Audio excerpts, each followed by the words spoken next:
welcome to SD 17 monthly meeting and workshop.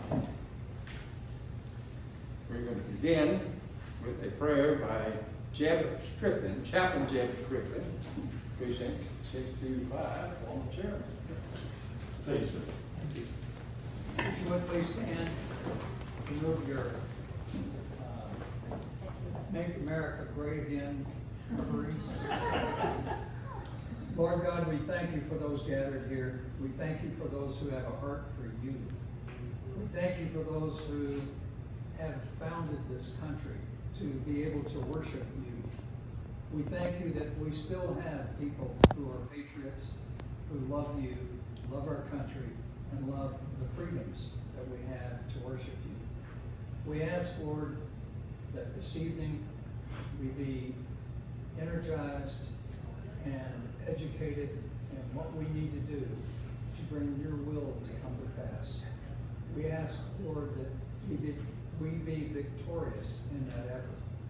We ask all of us in the wonderful, blessed name of Jesus. Amen. Amen. Mike, would you lead us in the...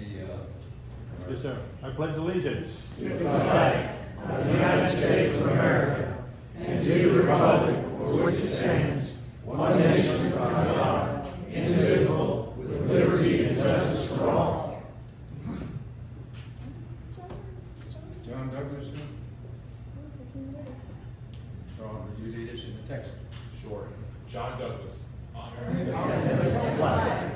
pledge allegiance to thee, Texas, one state, under God, one and indivisible. Please proceed. Repeat and sit down.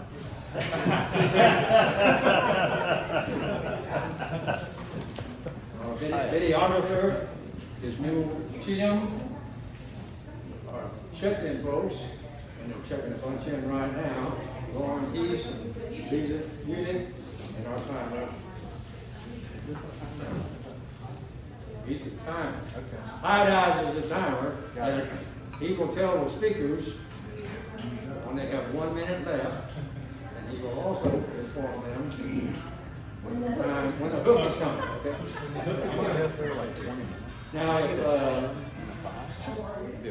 our county commissioner, Cactus Jack Cable, was here, he'd tell you, when you're giving the pledge to the United States, it says, one nation under God, and there's no comma. So you don't say one nation under God. You say it together. When you're saying the Texas pledge, there is a comma. So you say one state, you pause. Anyway, so this is the agenda for this evening. That's all you needed. What's happening in the district? Well, number one, we divided the district into 7 regions. All of the region coordinators are here this evening, and the executive committee is made up of the 4 officers and the region coordinators. Regions are meeting weekly with all the precincts in their area, and they're meeting monthly in each one of the regions. So the next meeting will be at the Bayland Community Center on the other side of our district. Each week we send out a newsletter keeping you up to date on what events are happening and what the issues are. There are 10 committees, we'll cover them later, that are involved in our organization. There are 4 SD 17 members that serve on the advisory board. I think they're all here this evening. And 13 members that are on Harris County Republican Party committees. The monthly meetings always have speakers. On August the 18th, we'll have Congressman Troy Nels speaking. We'll have our other SREC rep, and that is Vicki Green. And we'll also have some candidates like Mono De Yah. Each month, a member of the HCRB staff will be here, and if you look in the back in the red shirt, you'll see John Douglas. Hey! Get a chance to meet with him after the meeting, so. Oh, and one more gentleman in the red shirt, and that is our executive director, Nolan Schultz. Volunteer. Volunteer director. Volunteer Nice to meet you all. SD 17 is all about developing a culture for commitment, transparency, accountability, and service so that our plans and actions can be effectively involved. Is that a question? No, it's a statement that's really important, because when I was out this last weekend at several different events, they said what we're trying to do won't work because they tried it before. And I'm here, that's a challenge to SD 17, let's make it work. We're gonna do that, right? So, as I introduce the executive committee, I want to ask you to stand and turn. First is our vice chairman, James Clayton. Hey! When I say stand and turn, that means you gotta get a little higher.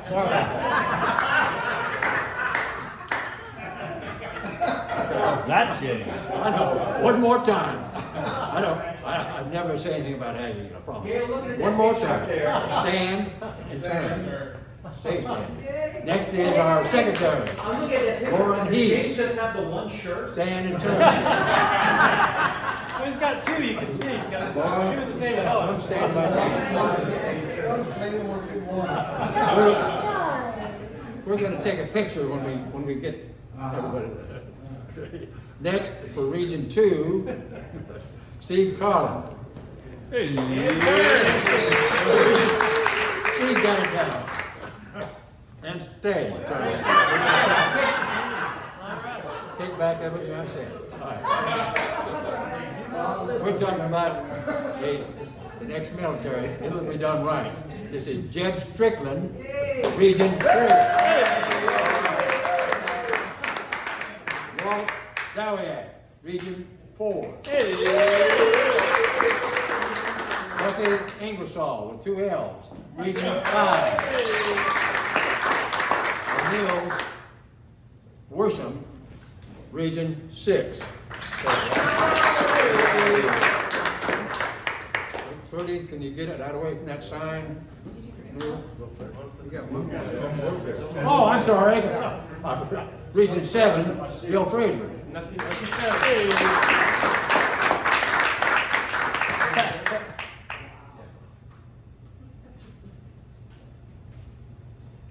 Thank you, Newell. Okay. Please be seated. Please seat. No, nobody said we couldn't have fun in these meetings, did they? So this is a map. When you go it up to about 200, you can see it in there. So everybody should have a copy of that. If not, it'll be in our newsletter.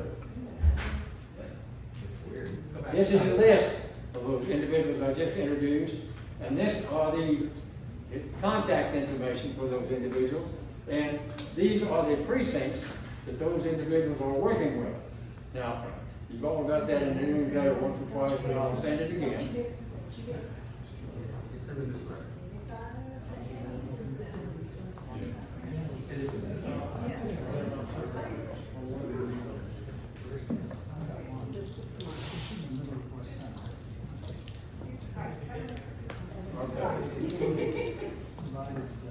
The priorities we've set support all of the Republican candidates. Particularly your state rep. Every single one, all the way to the bottom. Our District 132 representative, Mike Schofield, said, don't forget that. All the way down. Next, we're focusing on open chapters, open precincts. We have 29 out there with nobody sitting in a chair. We want to focus on the weekly meetings, and that's going to be the key to why this is going to work this time. It's going to be these individuals that you saw right here that head up as the region coordinators. And then every month, this ain't a deal we do once a quarter, once a year. Every month, we will have an SD-17 meeting along with a workshop. So, next one will be Bayland Community Center, and that'll be on August the 18th. We'll give you a calendar of events in the newsletter. And SD-17 is all about developing a culture of commitment, transparency, accountability, and service, so our plans and actions will be effective. Win back Harris County. These are the committees that we have so far. There'll be a few more, and the individuals that head up those committees. Most of those individuals are here this evening. The last one, diversification, I'm working with Orlando Sanchez, that heads up the Texas Hispanic Republicans, to make sure we get someone good in Hispanic, and we'll take care of the other areas also. These are our S-17 members that have been elected to the HCRP committees. You'll see some that are appointed. Let me give you a good example. In the Battle Security Committee, we're only able, because of the number of precincts we have, only able to have one representative per our district. However, the chair, Cindy Siegel, is able to appoint individuals. And so, you see, on the Battle Committee, Steve Carlin has been appointed to the Battle Committee. Now, that doesn't mean when we get to 75, we can't have another committee. We will have another committee person from SD-17. BNI is the world's largest business referral organization, 229,000 members. They've got 10,000 chapters, 12 million referrals, almost $20 billion in referrals between members. That's not the organization income, that's the referral between members. When I was a education director for them, we had 42 chapters, 1,134 members. Average member got $62,000 a year in income just from the referral. There are two main reasons why that organization is successful. Number one is accountability. They meet every week, just like your region coordinators are going to do, is have meetings every single week. And the second thing is frequency. We're going to have the weekly meetings for the region coordinators, and we'll have the monthly meetings for the whole SD-17. I want to, Nancy, just a minute, I introduced John Douglas as the individual was the organizational director, but he's also the director of Campaign Sidekick. Just for a show of hands, how many of you have used Campaign Sidekick? A few, okay. By Deb Strickland, used Campaign Sidekick on Kay Smith's campaign. It works. It's also the designated tool for Harris County.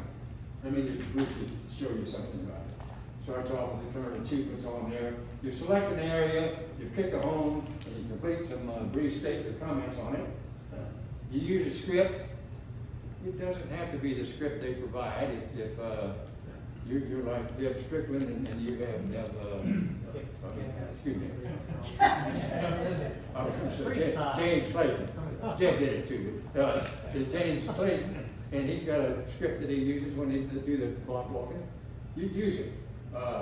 Then you ask them specific questions, and you complete a summary. You mark the completions. You go back to the map, and you assign the walk list. And there's an example of the walk list. You can go to that website, and you can get a YouTube video that'll walk you through it.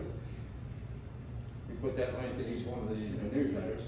And more important, tonight, He's gonna have a long line standing behind him. Tonight, Doug Douglas, you, or you contact him by email, but contact him and ask him to send you for your precinct the campaign site kit. Okay? How many are gonna do that? How many of the precinct chairs are here gonna do that? We already have. Some of you have already done it. It's all about accountability. Next, I'd like to introduce to you Jennifer Knesset, our state senator. Joan Putnam is unavailable, and come around this way, Jennifer. Jennifer is our district assistant, and she'll bring us up to date on STD. Thank you so much for having me, Gil. Hi, howdy, how are all of you today? I hope well.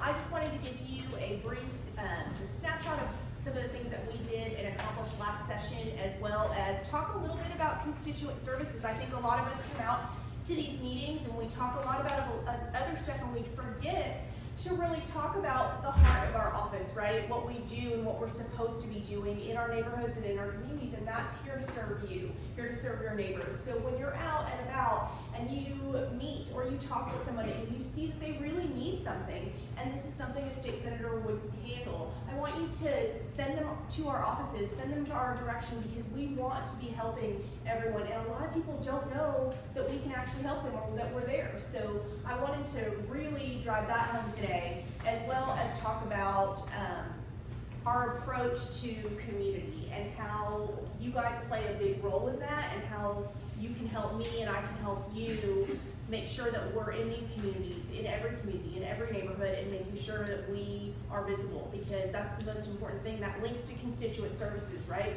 If they don't know we're there, or they don't know we can serve them, then how do they get help? How do we really move people forward, right? So I just started a month ago, so bear with me on the bill numbers and things like that. So, let's see. I just wanted to really touch on, so last session, her office really led on criminal justice reform, jurisprudence, and then also locking down on human and sex trafficking, which has really helped right now that we see the border and all of these things, and the drug trafficking. She also had a big role in heightening we were going after people that are manufacturing major drugs, right, like fentanyl and meth and things like that. And so that was something that she had a big part in. We really were in lockstep with Lieutenant Dan Patrick and the whole Senate, Republicans and Democrats. We're really getting along to a point where they're serving Texans, and I think that that is a really great example of things we can all do together, right? Because right now, we have different ways to approach things, but I think it's important for us to show that unity and show that it is possible to work together at some point, right? And then also too, I wanted to mention, and she really wanted you guys to know what she's doing now in Austin, and she's really leading the efforts to help pick up the federal government's slack with the border. She's also working on a budget that's going to bring property tax relief to homeowners getting crushed by high appraisals and inflation. I know that is something every single person in this room cares about.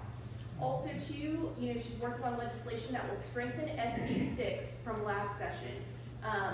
There was a little bit of a holdup on some of the parts of that bill, and so what she wants to do is make sure that she can strengthen that, where we can actually drastically reduce the number of convicted felons that are receiving multiple felony bonds. That's a part where the Republicans and Democrats probably couldn't find common ground. But it's something we know in Harris County, and we can see that we, and so she's working hard to make sure she gets that done for all of us.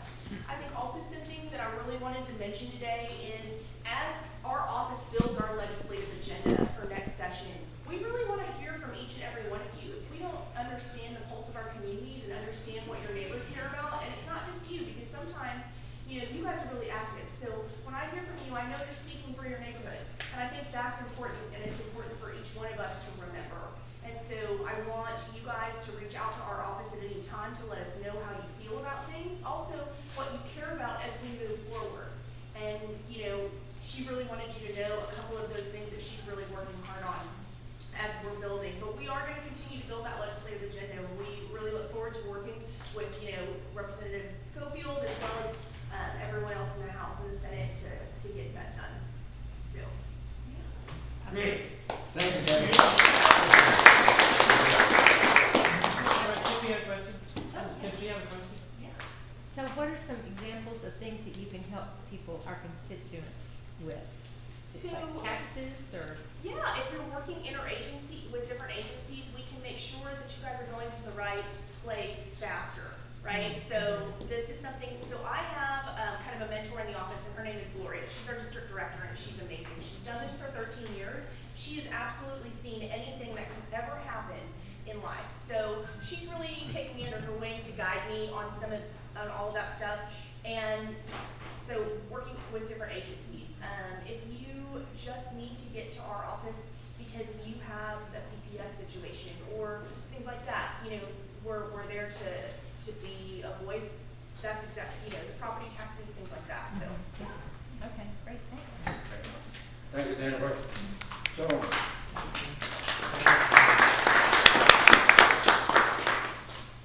as a rule, a vice chairman sits around and waits until the chairman gets COVID or is indisposed. That's not the case with James Flake. He's stepped up, he's agreed to do the training for our regional coordinators and their precincts and help get this off and running. So he's got a big load on him. I want you to listen to what he had to say this evening because this is a start. James? Okay, very good. Oh, all right. And Mike, the picture's for you.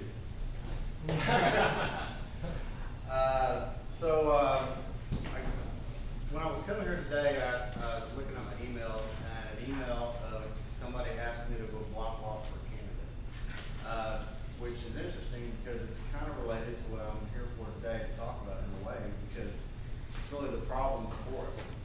The thing is, there are so many places to volunteer and work and help, right? If you look at our agenda, it's chock full of candidates and people and things where we can volunteer and make a difference, but the dilemma is there's not enough people. There's not enough of us to go around. And the harvest is plenty, but the workers are few. So really today what I'm here to talk about is I want to share a little bit about what I've done and kind of my journey that I've gone on. But also what I want to do is provide encouragement to other precinct chairs how to build up their precincts and maybe build some synergy between precincts, because that's really what we've been able to do out here in Cape. Okay? That's so long. Fine. Go ahead. There it is. That's what I was looking for. But I thought it'd be really good just to kind of get everybody on the same page, right? So there is no correct way. There is no right way. And what that means is I'm going to talk a lot about what I have done and how we've done it out here in Katy, but it's not prescriptive. It is not. If there's something that I say that you don't like, you don't have to raise your hand and tell me that's stupid. It's okay. It's okay. Because like I said, there's not a right way, right? And there's lots of different ways. So my meetings don't run like Gail's meetings or Dave's meetings. And so really the key is that we're doing something, and it really goes to kind of both of you too. There isn't a cavalry coming, there's not a silver bullet. It's basically, we've got to get out there and do the work. And if we don't, it's not going to get done. We can't continue to wait. I don't know if a lot of you after the 2020 election, I was waiting for something to happen, for somebody to do something, right? Still kind of waiting. But we can't. We've got to get out there and do something. It's really the key. And the last thing is, I'll talk a lot about, what we've done out here, Katie. You're going to give me a 10 and 5. Right? So the last thing is, precinct chairs are uniquely positioned. So not everybody in here is a precinct chair. A lot are, and which is great because precinct chairs have access to information and data that people who are not precinct chairs do not. But really the key is the stuff that I'm going to talk about. Other than the data, anybody can do this. Anybody anybody that has the energy and the will to do it. So anybody can make a difference. So yeah, precinct chairs have a step ahead of a lot of people, but anybody can get out there and do this. That's really the key. So for me, I became a new precinct chair back in 2020. Lifelong conservative, but I probably was, if you'd looked at me on the list, I mean, I didn't vote in primaries that much. I mean, I was busy raising kids, doing all that stuff. And I decided to get involved. And actually, one of the first things I did is I went and block walked Mike. So I just kind of jumped into the water, and I became precinct chair when the precinct chair left.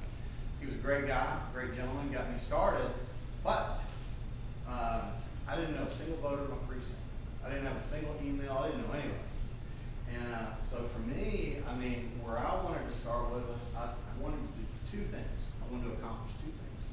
I wanted to get people connected informationally, share information, data, people, one end of the street and the other end of the street, they don't talk to each other. So I wanted to do that. So I was gonna do that through email. And the other thing was relational. People don't know each other. So I wanted to create an opportunity for that. What I started was with the OHPS data, which all the precinct chairs have access to. And really block walking was the foundation of everything that we've been able to do.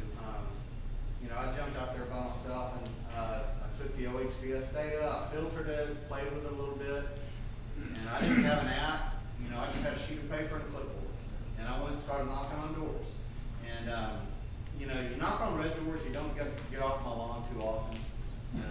So I did some independence this last week. I did get off my lawn. So you do get a little bit, but for the most part, the red doors are very friendly. And I'll tell you what, it was awkward the first time I went and block walked, and most everybody here is probably block walking. And so I'm preaching the choir, but it was like a drug. I mean, it was fantastic. I mean, some of the people you meet are so awesome. It was really a great blessing. I loved it.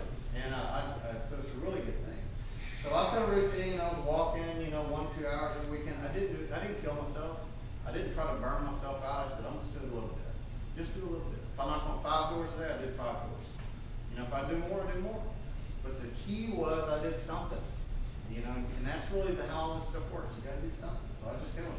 And the other thing is, if I can impress one thing you pick up from what I'm going to talk about today, if you're knocking on a door and you talk to somebody, ask for their email. Because that's how I've been able to accomplish what I've been doing. I mean, if you're having that conversation, it's the way everybody get connected. So I listened to them, I kept my message simple, stayed on that mission, just trying to get people connected. Eventually I found a few volunteers, that were interested in my precinct and wanted to get involved.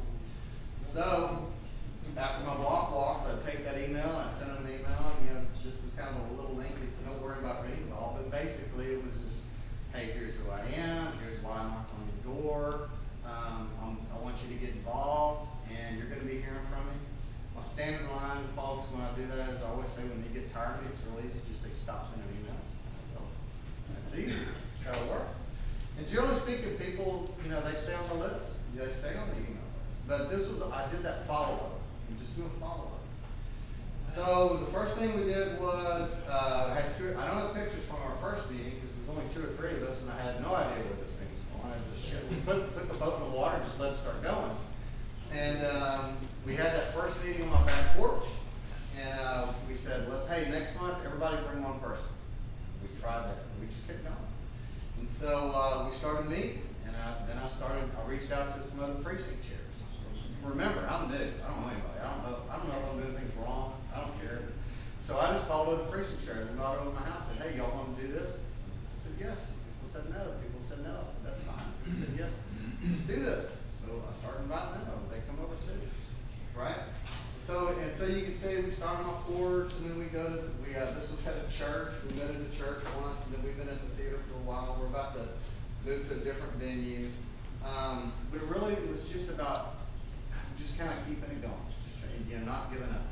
And that's really how things are going. And then, so over time, a pattern developed, right? So my meetups, we're segueing from the block walking to the meetups, but again, block walking is the backbone of everything. Trust me. I'll tell you this. So I started, right now, my emails for my precinct are around 260. So I've gone from 0 to 260. And, so I'd meet up, you know, I'd send an email a few weeks ahead, set a date, send a reminder a few days before. Food prep, just touch on this. A lot of people do the meetings differently, and this goes back to my first comment. There is not a right way and a wrong way.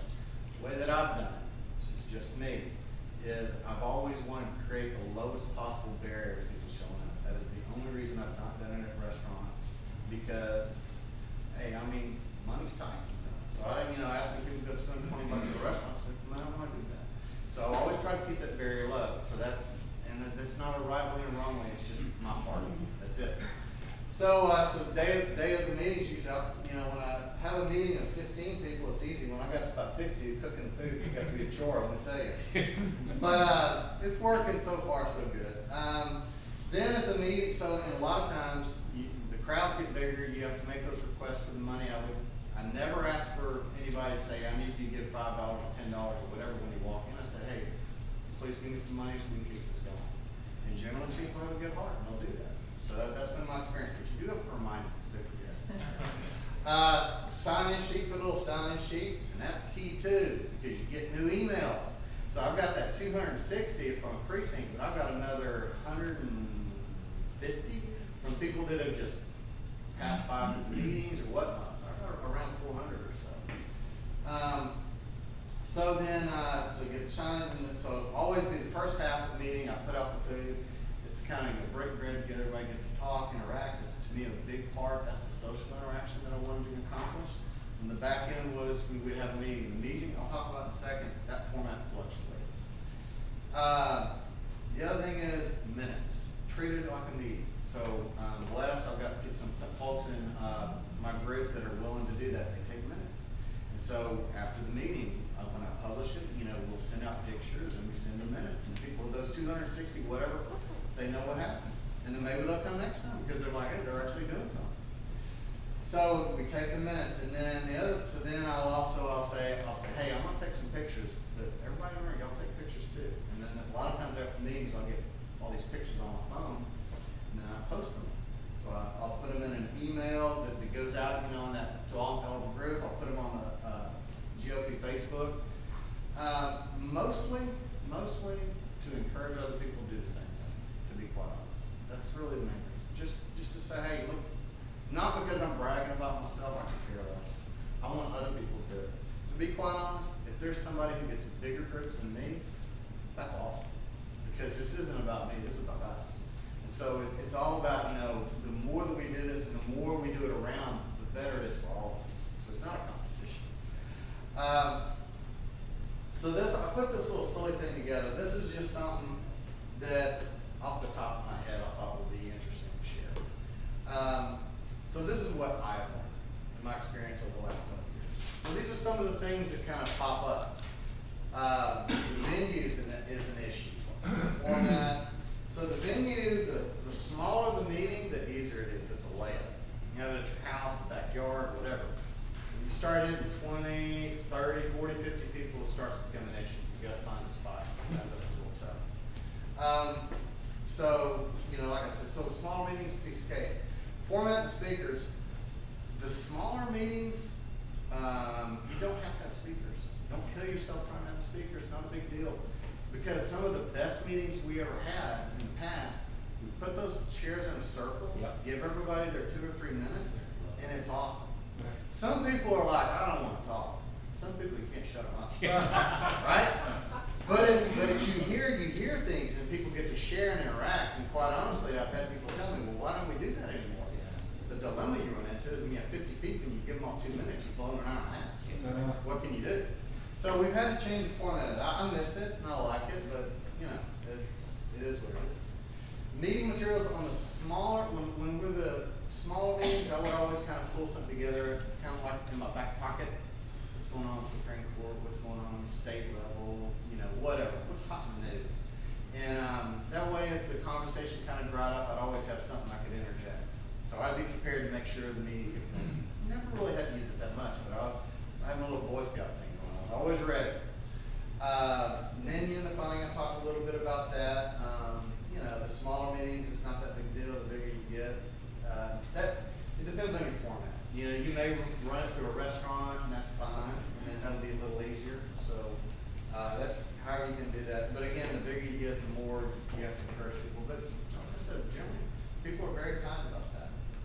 The emails have kind of been an interesting thing, been a bit of a devil. So I set it up Google group, and then I would send out all this, and that email list got bigger and bigger, and then it started going to spam. Yeah. And people wouldn't know about it, and it killed me, and so then so I started talking with Dave over there and how they were doing their thing. So they took all their emails and they put it in a Word document. So I still use Google Group to kind of keep them, like a database of them, but then I take them, I'll put them over in Word, and then I'll send them as like a blind CC. It's a little bit of a laborious process, but it works. And then there's a cap on how many you can send as a blind CC. Long story short, it's not a big deal once you're growing. It's not the big deal. It only becomes an issue once it gets larger. Group sign-ups, I mean, we've done things like that. Like I'll put up clipboards. Who wants to block wall? Who wants to work elections? You know, who wants to get involved in this? And so that's just trying to create teams within you. And it's all about creating opportunities. You know, whatever. And so whatever people got ideas, and then coordinate with other groups as the group grows. You try to link up with others for resources and information and whatnot. So, where should you go next? The best place to start, well, maybe we can redirect it. So if we go down to the campaign sidekick, that's probably where you want to start right now, right? If you're precinct chairs, you'll be able to get that, and you can start hitting your neighborhood. So that's probably going to be, I don't know how they filter that. It's probably going to be your red doors. If you haven't walked your neighborhood, that's the perfect place to start. That's what you can do. And just do whatever you can. But if you're using the app, I would highly recommend get a pen and a notepad, and after that conversation, you say, hey, can I get your emails just to kind of get you plugged in? And that's how you start to grow it. That's exactly how it works. It works just like that. And generally, people want to get involved. The OHBS data is, I don't know if you guys have played with it a little bit, but it's there. It's excellent to work with. I would recommend, get in a routine of your block for your block walking. Of course, let's see that, okay, share information. Oh, kind of careful on how much information I share. I don't want to overkill. As we get to the end, Gail wanted a couple folks that are, can y'all come up here real quick? Pat, Simon?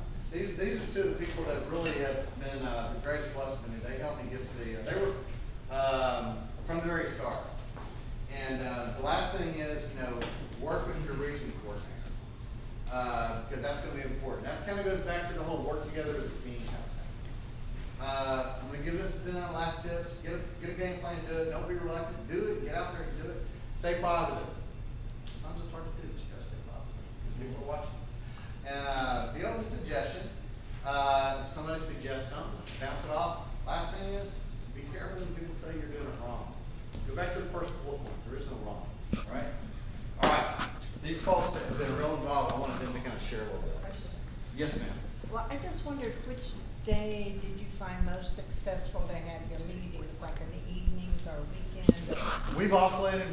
We've done Saturday quite a bit. We've landed on Thursday evenings. But we've done Saturdays quite a bit. Yes, ma'am. Go ahead, guys. So I'm the product of block walking. So, right, 2 minutes. So I started when I joined the group when Pat actually came over to my house with Mark. So that's how it works. It's like people you don't know that you start knocking on doors. So I'm just basically telling you that it really